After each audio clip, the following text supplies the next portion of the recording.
अस्सलाम वालेकुम रहमतुल्लाहि व बरकातहू। कैसे हैं सब। आज जो है मैं सुबह सुबह जो है दही जमाने के लिए दूध को उबाल रही हूँ। मोमो लाई हूँ मैं और इसको मैं बॉईल करूँगी और बताती हूँ कि कैसे दही जमेगा और क्या रिज़ल्ट निकलेगा, है ना। मेरे पास दही जमाने की मशीन भी है। मैं सोच रही हूँ आधा उसमें जमाऊँ और आधा किसी और ऐसे ही जो नॉर्मल हम दही जमाते हैं उस तरह। दोनों का फ़र्क देखेंगे कैसा होता है। तो अब ये दूध उबल रहा है।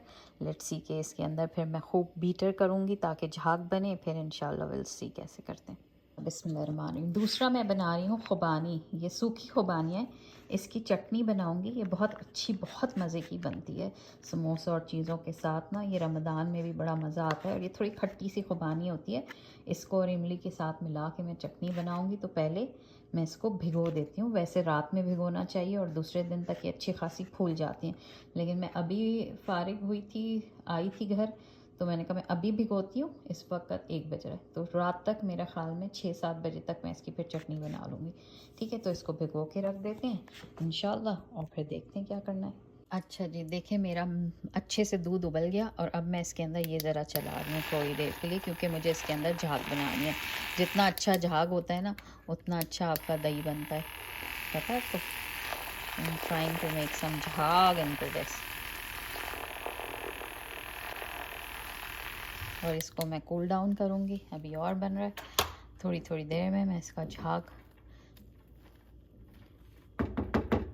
और एक और तरीका ये भी कर सकते हैं, इसको और पकाएं, साइड में बलाई आती जाएगी और धीमी आंच पे, और उससे भी आप कर सकते हैं। लेकिन मुझे है कि मुझे इतना देर पकाना नहीं है, क्योंकि वो तो फिर दूध भी कम हो जाएगा ना मेरा भाई।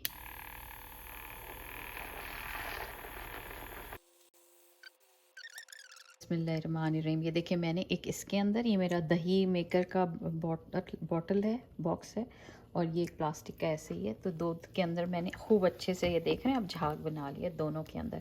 और इसी में से थोड़ा दूध मैंने यहाँ लिया हुआ है और इसके अंदर जो है मैं अब ये वाला दही के डाल के और उसको मिक्स कर दूँगी। मिक्स करके फिर इनके अंदर डालती हूँ और फिर इनको पैक करके आपको दिखाती हूँ। अच्छा जी, बिस्मिल्लाह। ये मैंने रखा है दूध। इसमें मैंने थोड़ा सा 1 चम्मच दही डाला है आपके सामने, और ये हिल ना जाए, ठीक है। ये रहा।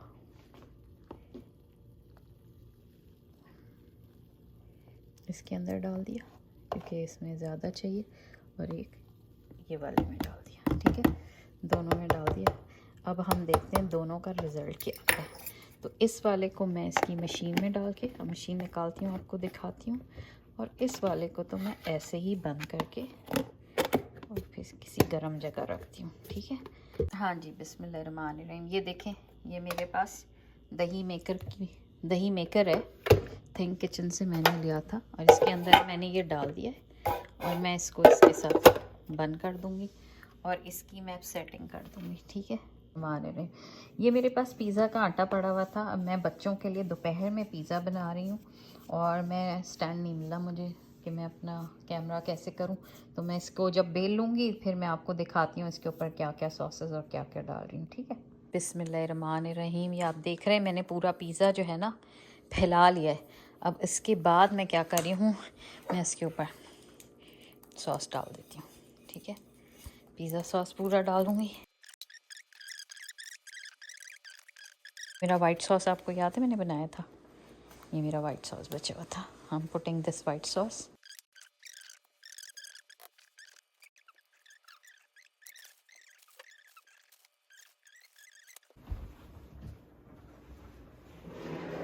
हाँ जी, बिस्मिल्लाहिर्रहमानिर्रहीम। ये देखिए मेरा पिज़्ज़ा बन गया है और ये मैं बच्चों के लिए काट के रखी हूँ, क्योंकि फिर इसके बाद मुझे केक बनाना है, और बिल्कुल सही किस्म का बन गया है। हाँ जी, बिस्मिल्लाहिर्रहमानिर्रहीम। अब देखिए मैं केक बना रही हूँ, वनीला केक बना रही हूँ। जब हम छोटे होते थे ना, तो पाकिस्तान की बेकरियों में मिलता था और हम जाके वो ले लेते थे। तो पहले तो मैं ये कर रही हूँ कि सारी जर्दियाँ एक जगह कर लेती हूँ और सफ़ेदियाँ अलग कर लेती हूँ।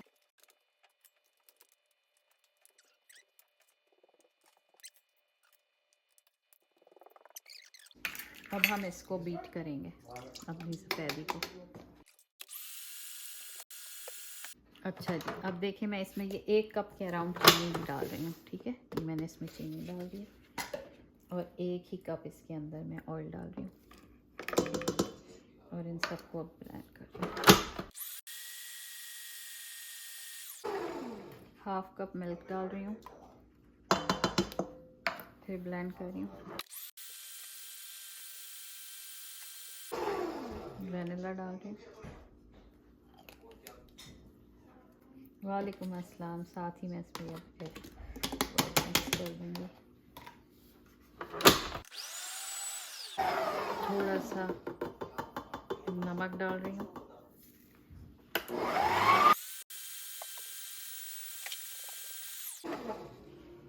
अब इसके अंदर मुझे डालना है मैदा। ये 1 हो गया।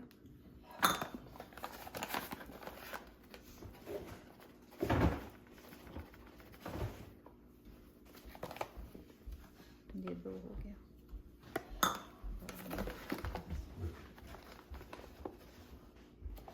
2.5 लिया मैंने, ज़्यादा बनाना है मुझे। 2 टीस्पून मैं इसके अंदर वो डालूंगी बेकिंग पाउडर।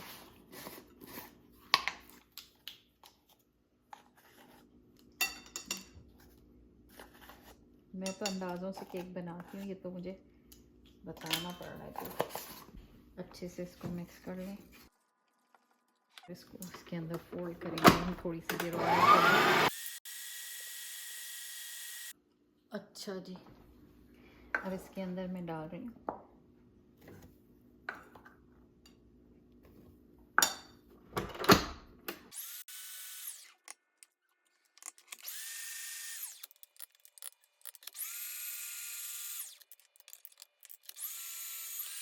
हमारा।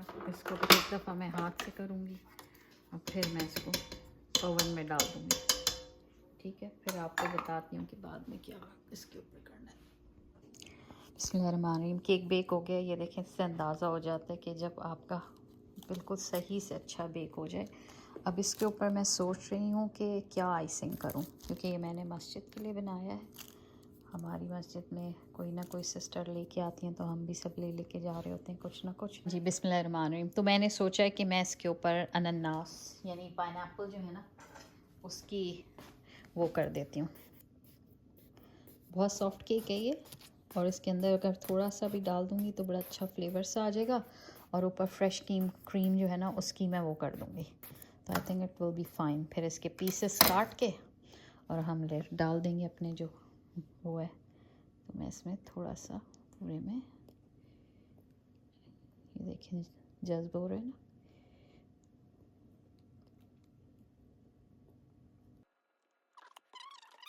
ये मैंने विपिंग क्रीम ली है और इसको अब मैं विप कर लेती हूँ। फिर इसमें आइसिंग शुगर और वनीला एसेंस डाल के बस जैसी इसकी पीक्स बनेंगी वो मैं फिर उसके ऊपर लेयर करूँगी। ठीक है। हाँ जी बिस्मिल्लाहिर्रहमानिर्रहीम। देखिए मैंने इसको 2 पीसेस में काट लिया। ये देखें कितना अच्छा अंदर से सॉफ्ट है। मैंने इसलिए काटा है कि मैं एक लेयर जो अंदर है, मेरे पास वनीला कस्टर्ड पड़ा हुआ है, तो मैं कह रही थी वो वनीला कस्टर्ड की लेयर मैं अंदर लगा दूँगी और साथ फिर ऊपर से ये देखें आइसिंग, इसमें जावे दिखाओ कि आइसिंग मैंने बना दी है। तो I'm gonna put that icing on the top। तो हमारा एक कस्टर्ड, वैसे बच्चों को मज़ा नहीं आएगा खाने में, तो यूँ खा लेंगे, है ना। लेयर के अंदर आ जाएगा तो बहुत मेरा ख्याल है इट्स गुड, और वो एक अलग ही फ्लेवर दे देगा हमारे पूरे केक को। हाँ जी देखें, बिस्मिल्लाहिर्रहमानिर्रहीम। ये मैंने इसके ऊपर कस्टर्ड की लेयर लगा दी है। अब मैं इसको पलट के वैसे ही वापस कर दूँगी। ठीक है, इसको भी, ये मैंने लगा दिया। अब इनके ऊपर मैं लेयर लगाऊंगी विपिंग क्रीम। ठीक है।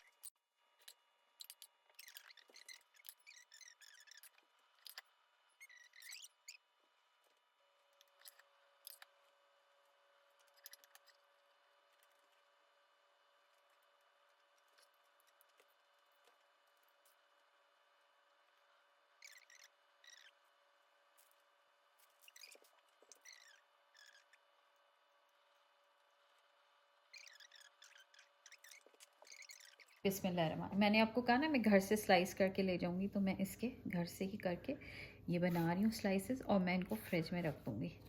तो ये बहुत अच्छे, क्योंकि ये फ्रेश क्रीम का केक है तो बहुत अच्छा ठंडा हो जाएगा। ठीक है, और फिर मैं इनके अंदर रख के ले जाऊँगी ताकि मुझे वहाँ पर आपको लोगों को भी उठाने में मुश्किल ना हो, क्योंकि वो इस तरह काटना, छुरियाँ ढूंढना, फोर्क्स ढूंढना, तो ये कि 1 बाइट ये बन जाएंगे। देखिए बिस्मिल्लाहिर्रहमानिर्रहीम, देखिए मैंने इसको प्रॉपर पैक कर दिया छोटे छोटे स्लाइस करके ना, कितनी अच्छी पैकिंग हो गई। अब इस तरह लेके जाऊंगी मैं आराम से। हाँ जी, बिस्मिल्लाहिर्रहमानिर्रहीम, अभी मैं हलका से वापस आई हूँ तो ये देखें ये टीम जो है वो कुछ बनाने में लगी हुई है। लाइट ऑन करो तो क्या बन रहा है पता तो चले। रुबैन मियाँ जो है, हाँ These are just green peppers and carrots. हाँ So we can have like a little bit of stir fry type का बना रही हो। stir fry slash. और बहुरानी तुम क्या बना रही हो? I made a chicken. बहुरानी ने चिकन बनाया है This और was stir already fry, seasoned. हाँ, और साथ वाइट चावल है, Yeah. White Yeah. चावल है उसमें वो। Basically, you can buy this chicken pre-seasoned at Freshco, जो आप लाई थी। हाँ हाँ और फिर वो बनाया, फिर जिसका ऑयल रह गया था हाँ, उसके अंदर ईशा मरियम ने बाकी चीज़ें बना के ना सॉस बना दी। वेरी गुड यार, आज तो डिनर ज़बरदस्त बनाया गया है। हमने तो कहा था कि हमने तो पिज़्ज़ा और वो बना के फारिग हुए थे, लेकिन लश डिनर हो गया माशाल्लाह। चलो अल्लाह मियाँ खुश रखे, दोनों मिलके पका रहे हैं अल्हम्दुलिल्लाह अल्हम्दुलिल्लाह। खा के पता चलेगा अब कैसा है इंशाल्लाह। बिस्मिल्लाहिर्रहमानिर्रहीम, अस्सलाम वालेकुम वरहमतुल्लाहि वबरकातुहू। तो आज मैं क्या बना रही हूँ? आज मैं बना रही हूँ निहारी। निहारी के लिए मैं गोश्त अभी लेकर आई हूँ। आज सुबह मैं गई हुई थी, सुबह सुबह निकल के जाना पड़ा। एक गुस्ले मैयत था, एक आंटी की डेथ हुई थी, तो उसके बाद चूँकि मैं सुबह सुबह उठ गई तो मैंने कहा चलो गोश्त ले लेते हैं। और ये मैंने देखें कितने बड़े बड़े पीसेस कराए हैं बॉन्ग की बोटियों के। तो आज मैं निहारी बना रही हूँ। निहारी इसलिए बना रही हूँ कि मेरी बिटिया रानी आ रही है थंडर बे से और उसको निहारी बहुत पसंद है। वो 1 हफ्ते की छुट्टी पे आ रही है, तो मैंने कहा उसकी पसंद के खाने बना लूँ। तो मैं आज ये बना रही हूँ और शायद इसके साथ मैं बोनलेस हांडी बनाऊँगी इंशाअल्लाह ताला। तो देखें, और मेरा दही भी जम गया, मैंने अब कल जमाया था ना, वो भी मैं आप लोगों को अभी दिखाती हूँ। जो मैं निहारी बना रही हूँ ना, वो आज मैं ये वाले पैकेट से बना रही हूँ। इसकी मैंने बहुत तारीफ़ सुनी है, क्योंकि मैं काफ़ी सालों से शान के पैकेट और अपने घर के मसालों से बनाती थी। तो ये मेरी कज़न ने मुझे मैसेज करा, उसने मुझे मैसेज करके कहा कि हुमैरा बाजी इससे बनाएं और फिर बताएं कैसा बनता है। तो आज मैं ये ट्राई करने लगी हूँ, होपफुली ये अच्छा बने। बस इसके अंदर अदरक लहसुन डालूँगी मैं गोश्त के अंदर जैसे ये भुन जाता है, और ये वाला पैकेट डाल के और इसको चढ़ा दूँगी इंशाअल्लाह ताला। और जब ये गल जाएगा तो फिर उसको हम डालेंगे आटा और इंशाअल्लाह डन। तो बहरहाल बिटिया आ रही है, बड़ी एक्साइटमेंट है। 1 हफ्ते घर में रौनक और हो जाएगी दुआ के आने से अल्हम्दुलिल्लाह अल्हम्दुलिल्लाह। मैं आपको दही दिखाती हूँ कैसा बना। के साथ मैंने ये 2 चिकन के पीसेस उबाले हैं। ये मैं चिकन सैंडविच बना रही हूँ अपनी छोटी बेटी के लिए, उसको खाने थे। और सुबह सुबह उठ के उसको होता है कि अम्मी पेस्ट बनाओ, तो मैं ब्रेड पे लगा के खुद ही सुबह, क्योंकि वो फजर से भी पहले उठती है और निकलना होता है तो कर लेती है। तो मैं उसके लिए बना के इसका वो रख दूंगी बैटर सैंडविच का, वो लगा लगा के खा लेगी इंशाल्लाह। तो ये बनाते हैं। दही दिखाया नहीं, मैं आपको दिखाती हूँ। हाँ जी, बिस्मिल्लाहिर्रहमानिर्रहीम। तो ये देखें दोनों तरह के दही, ये मशीन में मैंने बनाया और ये मैंने ऐसे ही बना के इस डब्बे में रख दिया था। अच्छा, मशीन जब बना ले, मेरे साथ बस ये हुआ कि मैं इसको फ्रिज में रखना भूल गई हूँ और इसको मैंने बाहर छोड़ दिया था। ये देखें ये कैसा निकलता है, ये देखें ये जो मैंने ऐसे घर कितना अच्छा बना है ना ये वाला दही। ये वो है जिसको हमने उसमें नहीं किया, और ये है जो योगर्ट मशीन में किया है। इसको भी मैं आपको निकाल के दिखाती हूँ। ये देखें दोनों दही कितने अच्छे निकले हैं ना। तो मेरे दोनों दही इसी तरह आप दही बनाएं, मैं बना बना के रख लेती हूँ। ये मेरा काफ़ी दिन चल जाता है। 1 लीटर दूध में ये दोनों डब्बे बने, समझें, ये और ये। तो ये काफ़ी हो जाता है दोनों की। देखें कितना अच्छा इसका भी टेक्सचर है, कितना अच्छा इसका भी टेक्सचर है। फ्रिज में रख दें ताकि वो जो थोड़ा सा पानी लीज हो जाए वो ना हो। इसका टाइमिंग उसमें लिखी होती है और रखना होता है। तो देखें अच्छा बन गया अल्हम्दुलिल्लाह। बिस्मिल्लाहिर्रहमानिर्रहीम। तो आप देखें यहाँ पे मेरा चिकन बॉईल हो रहा है सैंडविचेस का, और यहाँ पे मैं बना रही हूँ पालक गोश्त, और वो भी मैं बोनलेस चिकन का बना रही हूँ, क्योंकि दुआ को निहारी बहुत पसंद है तो वो बीफ की हो जाएगी, और लेकिन वो चिकन हड्डी वाला ज़्यादा शौक से नहीं खाती। तो मैं उसके लिहाज से मैंने कहा नहीं, फिर पालक गोश्त बनाती हूँ चिकन की बोनलेस के अंदर। तो ये दोनों मैं करके और उसके बाद मैं आपको चटनी बनाना भी बताऊंगी। ये मैं असल में कल से शुरू किया था व्लॉग, मैंने कल आपको बताया था। घर आके मैंने दही बनाया, फिर पिज़्ज़ा बनाया दोपहर के लिए। रात में भौरानी ने और बेटे ने खाना बना लिया था। आज मैं सुबह गई गौसले मैयत के बाद ये गोश्त वोश लेके आई, तो अब मैं शुरू हो गई दोबारा। तो मैंने कहा चले हम ये करते हैं, अल्हम्दुलिल्लाह जब काम हो रहा है तो तेज़ी तेज़ी से करके फिर शाम तक फारिग भी हो जाऊँगी इंशाल्लाह। चलें इसमें गोश्त डालते हैं और फिर क्या करना है दिखाते हैं।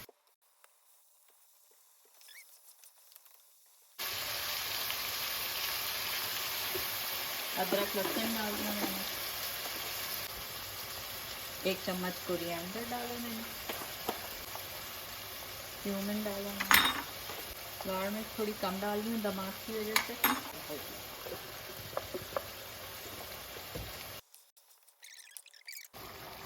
हाँ जी, बिस्मिल्लाहिर्रहमानिर्रहीम। ये मेरा जो सालन है ना ये भुन गया। इसके अंदर अब मैं पालक डाल रही हूँ। पालक सुकड़ जाएगी,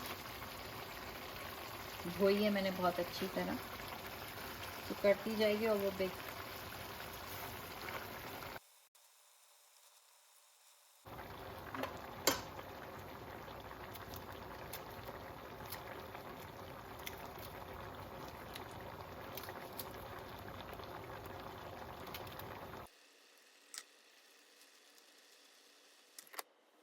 बिस्मिल्लाहिर्रहमानिर्रहीम। मैंने एक दफ़ा सैंडविच बनाया हुआ, ये बस मैं बता रही हूँ कि इसमें क्या काली मिर्च नमक डाला है मैंने, मेयोनीज़ डाला है और मक्खन थोड़ा सा डाला है। और ये थोड़ा सा मेरे पास पोपोइस का मसाला है, पोपोइस लुजियाना चिकन यहाँ पे होती है। और इसके अंदर ये मैं थोड़े से ये डाल दूँगी और ये मैं करके अंदर रख दूँगी। उसके लिए ये सारा मिक्स करके ना मैं एक डब्बे में रख दूँगी, तो 2-3 दिन वो खा लेगी, अपना खुद ही ब्रेड के ऊपर लगाती है वो और खा लेती है। तो मुझे उसकी आसानी हो जाएगी कि सुबह नाश्ते में उसके लिए होना चाहिए। ठीक है, सैंडविच बन गया जी। ये देखिए मैंने इसके अंदर बंद करके रख दिया है। तो ये बहुत अच्छा रहता है, आप लोग जिनके बच्चे हाई स्कूल और ऐसे हैं जो ख़ुद अपना सैंडविच सुबह बना सकते हैं और अम्मियों से नहीं उठा जा रहा, तो जैसे ये बना के रखते हैं और ब्रेड पे लगा लगा के खाएंगे वो। बिस्मिल्लाहिर्रहमानिर्रहीम। ये देखिए मेरी पालक ऑलमोस्ट बिल्कुल गल गई है और इसको मुझे थोड़ी सी देर के लिए दम पे रखना है। उससे पहले मैं इसके अंदर थोड़ा सा 1/2 टीस्पून गरम मसाला डाल रही हूँ और दूसरा जो मेरा अपना जो मैं घर में बनाती हूँ, मुझे सालनों में बहुत अच्छा लगता है डालना वो डालूँगी और इसको मिक्स करूँगी और इसको दम पे बंद कर दूँगी। फिर एंड में आप देखिएगा कितना अच्छा सालन बन के आ गया। अल्हम्दुलिल्लाह सुम्मा अल्हम्दुलिल्लाह। इसको हम दम पे बंद कर देते हैं। देखिए मैंने इंस्टेंट पॉट में निहारी को गला लिया है, अब इसका पानी है।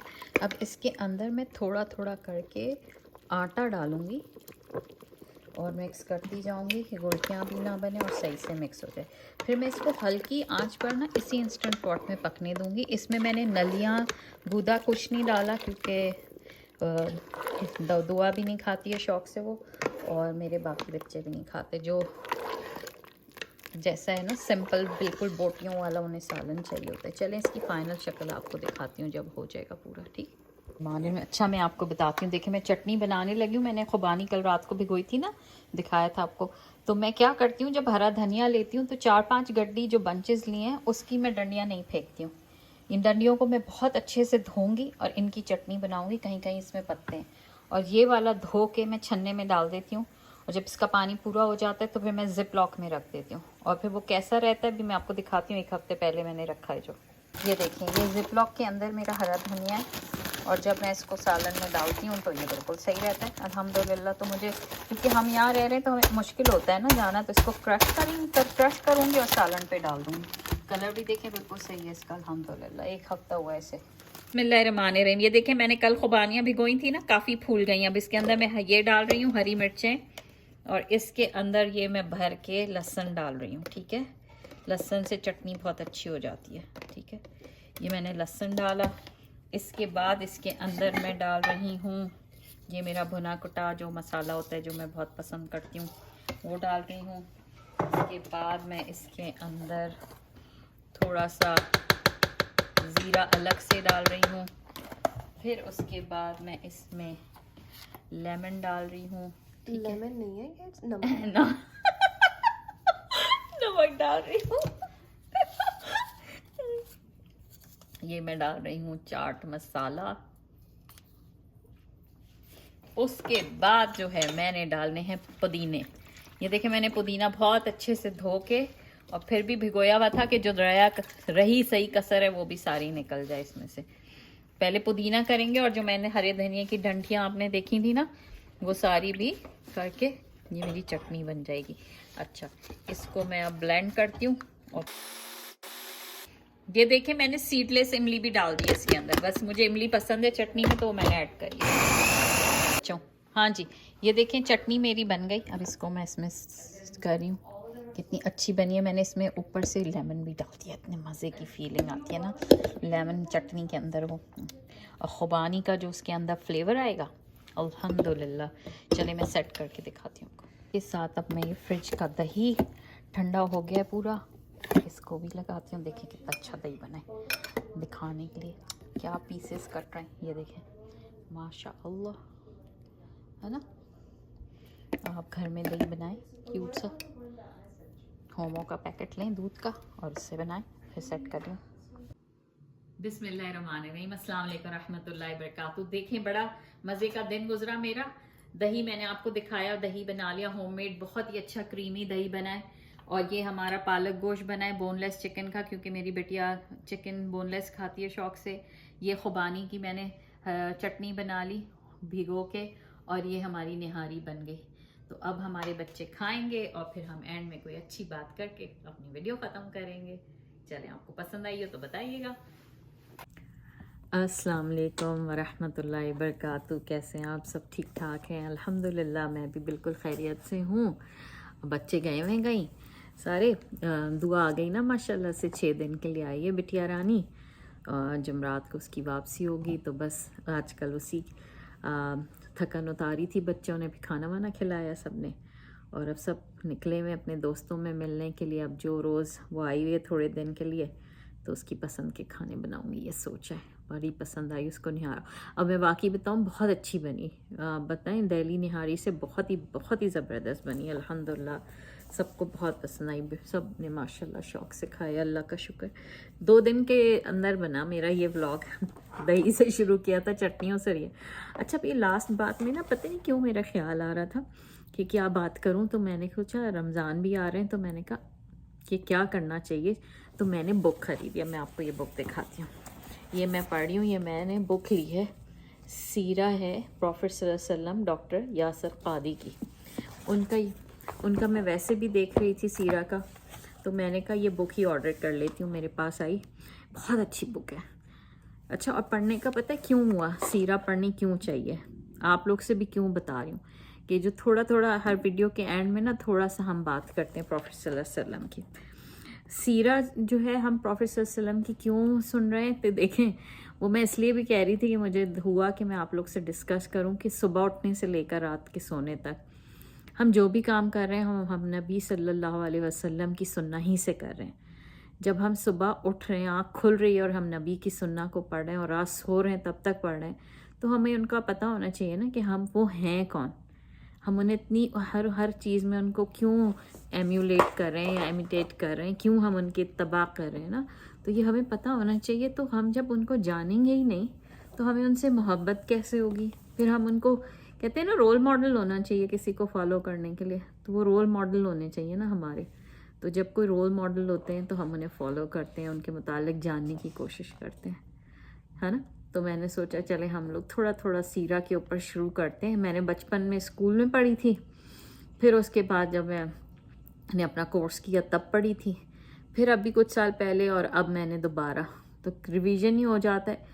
बच्चों को भी समझाना है, तो मैं कहती हूँ कि जब हमें पता नहीं होगा तो हम बच्चों को क्या समझाएंगे। रुबैन ने, मेरे बेटे ने पूरा करा सीरा का, और वो कहते हैं अम्मा भूल जाती हैं चीज़ें तो रिपीट में भी होगा। तो वो फिर मैंने कहा चलो मैं इस पर डालती हूँ, जो भी देखेंगे अल्लाह उन्हें भी फ़ायदा देगा। सीरा का असल मकसद ये होता है कि जब अब तक आपको सीरा नहीं पता होगी ना, तो आपको कुरान भी नहीं पता होगा। तो इट इज़ बेटर कि हमें सीरा पता होनी चाहिए नबी सल्लल्लाहु अलैहि वसल्लम की, ठीक है। अच्छा, अब मैंने ये बुक है, इसमें से मैंने पावर पॉइंट निकाले हुए हैं, तो मैं सोच रही थी कि हम उसको, मैं थोड़ा सा पढ़ूंगी इसमें से और मैं आपको बताऊंगी। सीरा का जो लफ्ज़ी माने है ना सीरा के, वो क्या है, सारा यसूरू से निकला है, सारा यसीरू से निकला है। सैर करने को कहते हैं सीरा। सैर कर रहे होते हैं, यानी आप ट्रैवर्स कर रहे होते हैं ना, किसी की ज़िंदगी की सैर कर लेते हैं। जैसे आप बीती होती है, फ़लाने की आप बीती, बायोग्राफी, उसको भी सीरा कहा जाता है ना। तो हुजूर सल्लल्लाहु अलैहि वसल्लम की सीरा के अंदर हम हुजूर की ज़िंदगी की सैर कर रहे हैं, ठीक है ना। और उसको कॉमनली हम बायोग्राफी कह रहे होते हैं, ठीक है। और किसी भी पर्सन की होती है वो बायोग्राफी, है ना, कि जो, लेकिन प्रॉफिट सल्लल्लाहु अलैहि वसल्लम की जब से उनकी डेथ हुई है ना, उसके बाद इस्लामिक लिटरेचर में जो सबसे एक्सक्लूसिव सीरा का वर्ड सिर्फ प्रॉफिट सल्लल्लाहु अलैहि वसल्लम के लिए आया है। तो हम उनके लिए सीरा इसलिए पढ़ रहे हैं कि हमें पता हो। और अल्लाह सुब्हाना ताला ने हमें कमांड किया है, कुरान के अंदर काफ़ी जगह पे लिखा है कि प्रॉफिट की जो एग्ज़ाम्पल है हमारे लिए वो बेहतरीन एग्जाम्पल है, मॉडल है, तो हमें पता होना चाहिए, ठीक है ना। क्योंकि कुरान में एक जगह लिखा हुआ है, मैं इसमें से पढ़ के आपको बताती हूँ। Indeed in the messenger of Allah you have a perfect example for whoever has hope in Allah and the last day and remembrance Allah, यानी कि हमारे लिए बेहतरीन उनकी ठीक है ना। और ख़ाली एक ऑब्लिगेशन नहीं है हम पे कि हमें सीरा पढ़नी है। देखें, ये ऑब्लिगेशन नहीं है, साथ साथ ये हमारे लिए सोर्स ऑफ बेनिफिट और गाइडेंस भी है, ऑब्लिगेशन भी है। देखें, मुस्लिम इसमें बाकायदा कुरान के अंदर काफ़ी जगह पे लिखा हुआ है कि तुम्हें पढ़ना चाहिए, तो हमें अपने बच्चों को भी बताना चाहिए ना। तो इट्स एन ऑब्लिगेशन ये लिखा हुआ है, ठीक है। अच्छा, ये हो सकता था कि अल्लाह सुब्हाना ताला एक ही वक्त में पूरा कुरान वैसे नाजिल कर देते, या किसी एंजल को नाजिल कर देते, या कुछ भी कर देते। अल्लाह सुब्हाना ताला को जैसी हो, एंजल इतने ताबेदार हो, लेकिन हुजूर सल्लल्लाहु अलैहि वसल्लम को क्यों भेजा? हुजूर सल्लल्लाहु अलैहि वसल्लम को इसलिए भेजा कि वो बशर थे, हम जैसे इंसान थे, ठीक है। अल्लाह सुब्हाना ताला हम ही जैसे में ब्लड फ्लैश के बने हुए लोग भेजते हैं ताकि हमारे लिए आसानी हो जाए, हम रिलेट कर लें उनके मैसेज के साथ, इसलिए नबी सल्लल्लाहु अलैहि वसल्लम को भेजा, ठीक है। और ये कि वी कैन नॉट क्लेम कि हम किसी को लव करते हैं जब तक हम उसे अच्छी तरह नहीं जानते, तो इसलिए भी हम सीरा बहुत हमारे लिए ज़रूरी है पढ़ना ना, कि हमें पता चल जाए, है ना, कि हम अगर हमें प्रॉफिट सल्लल्लाहु अलैहि वसल्लम की सीरा नहीं पता है ना, तो हम क्लेम नहीं कर सकते कि हम प्रॉफिट सल्लल्लाहु अलैहि वसल्लम को मोहब्बत करते हैं, या हम उनको फॉलो करते हैं, या हम उनकी इत्तबा करते हैं, यू नो। ये तो निगलेक्टिंग द सीरा यही है ना कि स्ट्रॉन्ग इंडिकेशन है, सही है, मैं आपको ये बता रही थी।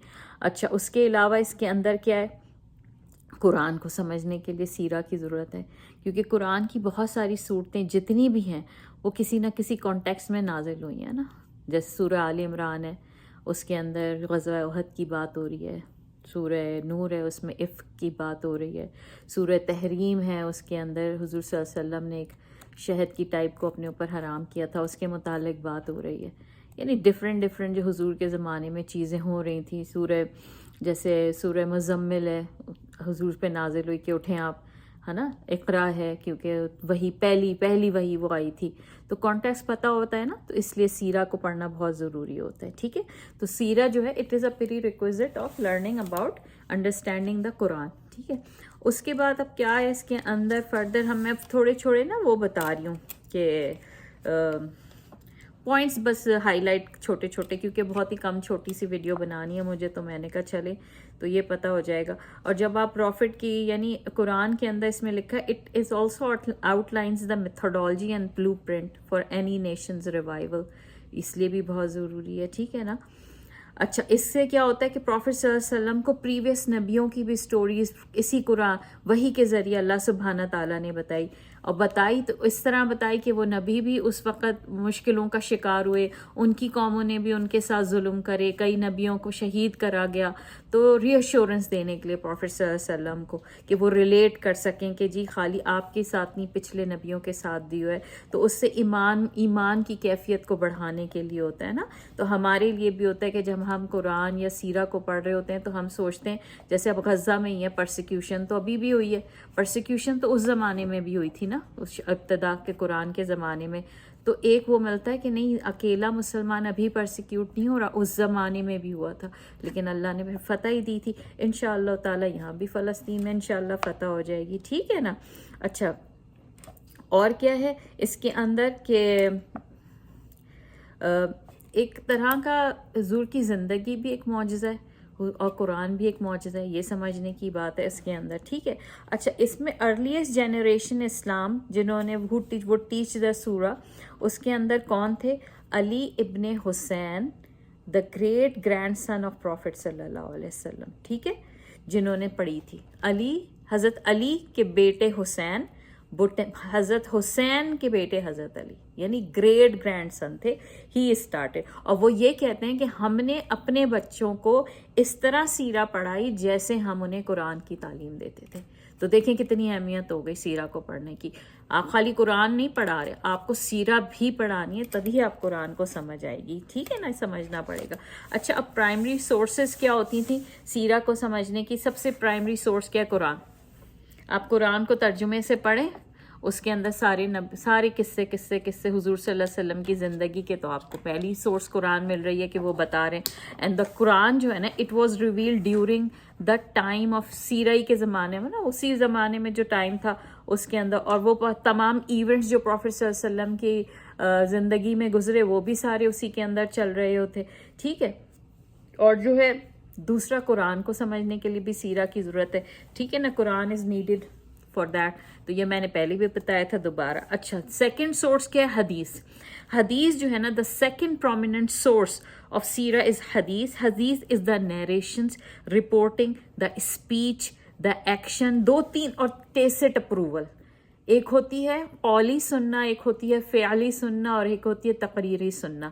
ये तीनों सुन्ना को मिला के कॉम्बिनेशन बनती है, इसको हदीस कहते हैं। इसमें प्रॉफिट सल्लल्लाहु अलैहि वसल्लम की हदीसें होती हैं, ये सेकंड सोर्स होती है। ठीक है, और ये क्या है? एक कुतुबुस सित्ता की हैं, 7 बुक्स हैं हदीस की, उन सब की एक कॉम्बिनेशंस होती हैं जिसमें तमाम ऑथेंटिक हदीस होती हैं। सही मुस्लिम, सही बुखारी, सित्ता, तमाम वो सब होती हैं। ठीक है, ये सेकंड सोर्स हो गई हदीस की। थर्ड सोर्स क्या आएगी? द थर्ड सोर्स ऑफ सीरा is the books written specifically for the सीरा। ठीक है, the first of which is written by the children of the companion. जो हुजूर सल्लल्लाहु अलैहि वसल्लम के सहाबा थे, उनके जो बच्चे थे ना, बच्चे, उन्होंने लिखी थी। फिर ताबईन ने लिखी थी, फिर तबा ताबईन ने लिखी है, इस तरह भी हुई है। तो ये जो पहले बच्चे थे उनमें हज़रत सबसे मशहूर हैं उरवा इब्ने ज़ुबैर बिन अवाम के साहबजादे, वो मशहूर हैं, और उन्होंने लिखी थी। वो हज़रत आयशा के भांजे थे। उनकी जो अम्मी थी ना, वो हज़रत आयशा की यानी हज़रत आयशा उनकी खाला थी, तो उन्होंने लिखी थी। ठीक है, और उरवा के फादर जो थे वो भी कंपेनियन थे, उनकी मदर भी कंपेनियन थी, उनके ग्रैंडफादर भी कंपेनियन थे, उनकी ग्रैंड मदर, यानी वो सारे सहाबियों के अंदर थे। ठीक है, उनके ब्रदर भी कंपेनियन थे, उनकी आंट हज़रत आयशा भी कंपेनियन थी। तो उनको, तो वो जो वाइफ थी वो प्रॉफिट सल्लल्लाहु अलैहि वसल्लम की, तो उन्हें चूंकि वो उनकी महरम रिश्ता था, तो सबसे ज़्यादा करीबी उनको, जाहिर सी बात है महरम तो कोई नहीं, तो उन्होंने अपनी खाला की ज़िंदगी में रह के फिर उनसे सारी चीज़ें सीखी, और इस तरह उन्होंने, ये एक उनकी सबसे इम्पॉर्टेंट सोर्स, क्योंकि उनका फैमिली रिलेशनशिप था। अच्छा, हदीस की जो 7 बुक्स हैं ना, उनके नाम इन्होंने मेंशन किए हुए। एक सही बुखारी है, सही मुस्लिम है, तिरमिजी है, सुनन अबी दाऊद है, सुनन निसाई और सुनन अबी माजा है। ठीक है ना, तो उस वक़्त में उम्महातुल मोमिनीन से भी करके उन्होंने सोर्स करी, और उससे भी। अच्छा, हज़रत उरवा के बाद जो हैं अब्बान, द सन ऑफ हज़रत उस्मान, जो तीसरे खलीफा हैं, उस्मान बिन अफ़्फ़ान, उन्होंने पूरी बुकलेट लिखी थी। ठीक है, वो भी, और उन्होंने भी बुकलेट लिखी, और अदर चिल्ड्रन ऑफ कंपेनियन हैं, उनके वो इतने मशहूर नहीं है, तो उनके नाम मैं इतना नहीं बता रही। अच्छा, तीसरा जो है, इनके बाद जो आते हैं, यानी 150 साल बाद, आफ्टर हिजरा के मैं बता रही हूँ प्रोफेसर, तो सबसे मशहूर जो जिनकी बुक मशहूर हुई है वो इब्ने इसहाक है। इब्ने इसहाक ने बहुत एक्सटेंसिव बुक लिखी थी, और उन्होंने ऐसी लिखी थी कि उन्होंने हज़रत आदम से शुरू करी थी, और फिर उन्होंने, और वो बहुत बड़ी बुक थी, और बड़ी डिटेल उन्होंने नॉलेज लिखी थी। लेकिन उसके बाद ये जो इब्ने इसहाक है ना, इनके बाद जो उन्होंने ट्रैवल किया, अब्दुल्ला बिन मसूद के पास गए, वो कूफा गए, वो जहाँ जहाँ जा सकते थे, जो भी उस वक़्त के लोग जैसे जिंदा थे सहाबा कराम, उन्होंने उनसे सीखा। बसरा गए, वो जगह जगह गए, और उन्होंने उस पूरी बुक को उन्होंने करा था। ठीक है ना, इतनी यूनिक और वो बुक थी। अच्छा, सेकंड फिर ये हुआ कि वो बुक के बाद, वो चूँकि बहुत एक्सटेंसिव थी, तो इब्ने हशाम ने ना 230 आफ्टर हिजरा में, वो 150 आफ्टर हिजरा था, और इब्ने हिशाम जो है ना 230 आफ्टर हिजरा में इन्होंने फिर बुक लिखी। उन्होंने क्या किया था, उन्होंने हज़रत आदम से लिखी थी, लेकिन जो ये जो इब्ने हशाम है ना, इब्ने हशाम, ये काफ़ी समझे आप 200 हिजरी बाद के बात हैं, तो इन्होंने बुक लिखी और उन्होंने उसको छोटी फॉर्म में कर दिया, यानी वो एक्सटेंसिव 15 जिल्दें हैं तो समझो कम करके उन्होंने स्मॉल शॉर्ट वर्जन बना दिया इजीली सबके पढ़ने के लिए। ठीक है, ये तो हमारे ये थे कि जो तीसरी जो मैं सोर्स हदीस की बता रही थी। चौथी सोर्स क्या थी हदीस की? चौथी सोर्स सीरा की, सॉरी, चौथी सोर्स सीरा की क्या हो? पहले मैंने आपको बताया कुरान, फिर मैंने आपको बताया हदीस, तीसरा फिर मैंने आपको बताया कि जो चिल्ड्रन ऑफ सहाबा थे, जैसे हज़रत उर्वा बिन ज़ुबैर थे जो हज़रत आयशा के भांजे थे, वो बताए फिर मैंने, फिर हज़रत उस्मान के बेटे थे वो बताए मैंने, फिर उन्होंने आपको बताया कि इब्ने इसहाक थे जो 150 हिजरा में थे, और फिर उसके बाद 213 में मैंने आपको बताया इब्ने हशाम थे। ये मेजर सोर्सेस थी। उसके बाद वो कहते हैं कि अदर प्राइमरी सोर्सेस के अंदर वो बुक्स भी आती हैं जिनके अंदर शमाइल प्रोफेसर सीरा के अंदर आ जाती है ना, कि खाली सीरा के अंदर ये नहीं होता कि उनकी ज़िंदगी, उनके कैसे थे प्रॉफेट सल्लल्लाहु, शमाइल होते ना, कैरेक्टरिस्टिक्स कैसे थे, वो भी सोर्स के अंदर आ रहे हैं। दूसरा उनके प्रूफ्स आ रहे हैं, दलीलें आ रही हैं, ये भी एक सोर्स सीरा की होंगी कि क्या दलील थी उनकी प्रॉफिटहुड की, वो सब आई हैं। ठीक है, और जनरल हिस्ट्री भी थी पूरी मक्का और मदीने की, एक पूरी प्रॉपर हिस्ट्री थी कि कैसा मदीना था, कैसा मक्का था, कैसा अरब था। तो ये पूरा का पूरा एक एक्सटेंसिव वो है, वो सीरा के अंदर शामिल हो जाता है। तो इंशाल्लाह अभी तो मैंने आपको खाली ये बताया कि हम सीरा क्यों पढ़ रहे हैं, उसकी सोर्सेस क्या हैं, और किस तरह ताबईन और उन्होंने इस तरह उस पर बना के ये सोर्सेज। और इस वक्त जो सबसे मशहूर है, एक हैं वो शेख मुबारक पूरी, वो इंडिया के थे, उनकी रहीकुल मखतूम बहुत मशहूर है, उर्दू में भी, इंग्लिश वर्जन भी है उसका, वो भी बड़ी बहुत मशहूर किताब है, इंडिया के वो हैं उसकी। लेकिन ये कि ये मैंने जो अब यासिर कादी ने भी इनका पूरा डिटेल निकाल के बड़ी ये मुनफरिद बुक बनाई है, तो मैं कहा चले आप थोड़ा सा हम ये पढ़ते हैं। बहुत बड़ी वीडियो है लेकिन फिर भी सीरा है, तो मैंने कहा अगर जो भी देखना चाहे हमारे साथ मिलके, वो हमारे साथ थोड़ा थोड़ा हम हर वीडियो में पढ़ते हैं, तो हमें नबी सल्लल्लाहु अलैहि वसल्लम की लाइफ पता चलेगी। और ये कि आप लोग खुश रहें इंशाअल्लाह। अल्लाह ताला सबको अपने हिफ्ज़-ओ-मान में रखे। गज़ा में सीज़ फायर हुआ है, अल्लाह ताला आसानी कर दे उन सब के लिए इंशाअल्लाह ताला, और जिसकी जो मुरादें अल्लाह पूरी करे। वीडियो पसंद आई हो तो प्लीज़ लाइक करिएगा, शेयर करिएगा, बताइएगा कि ये सीरा की सीरीज़ शुरू कर रही हूँ मैं थोड़ी सी, बस मैंने सोचा अल्लाह सुब्हाना ताला जो सुन ले, अल्लाह ताला मुझे भी कामयाब करे, हमें भी आखिरत में आसानी दे, आपको जो सुन रहे हैं हमको सीख लें एक दूसरे से। ज़रूर बताइएगा। बारकल्लाहु फी। अस्सलाम वालेकुम रहमतुल्लाहि व बरकातुहू।